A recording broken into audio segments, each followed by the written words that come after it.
Good morning, Don Yoakum here. Time for the Daily Brief. We've got a light data week this week, although on Friday it could be interesting with personal consumption expenditures. With that, we'll get the Fed's favored inflation indicator, the PCE deflator, so that may cause some market moves.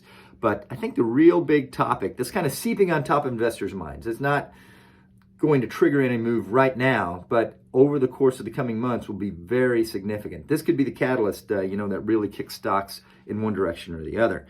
And that is this debt ceiling debate. This is a debate that we have all the time. It comes up repeatedly, and both parties certainly are equally culpable in raising the debt ceiling.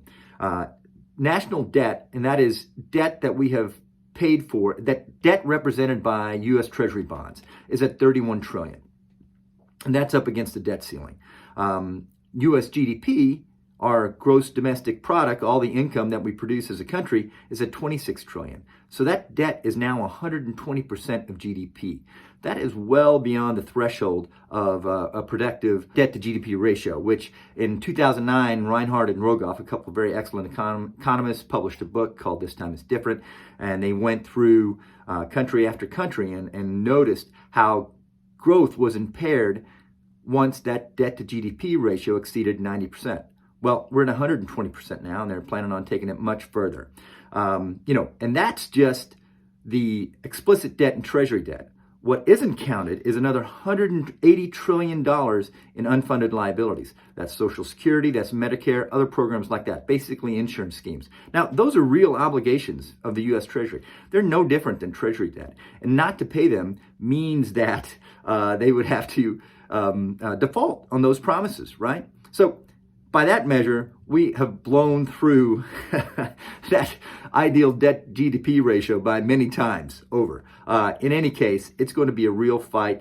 Republicans are definitely going to use this as a issue to erode confidence in the current administration and advance their own agenda. It could get pretty tricky. Now, dismiss this whole $1 trillion platinum coin thing. If the Federal Reserve accepts a coin minted by the U.S. Treasury for $1 trillion platinum coin, no matter how big the coin is, the coin's not going to be anywhere close to $1 trillion worth of actual platinum, right? So they would have to accept this asset as a deposit and then issue $1 trillion worth of U.S. dollar bills to the U.S. Treasury, right? That would send shockwaves through global financial markets. It would completely undermine any credibility that the Federal Reserve has. They're really fighting to tamp down inflation, restore their credibility, and make sure that the U.S. dollar can continue to be a reserve currency for central banks. If they deployed that kind of, if they accepted that kind of scheme, it's basically game over. So that's not, you'll hear that come up again. That's not going to happen.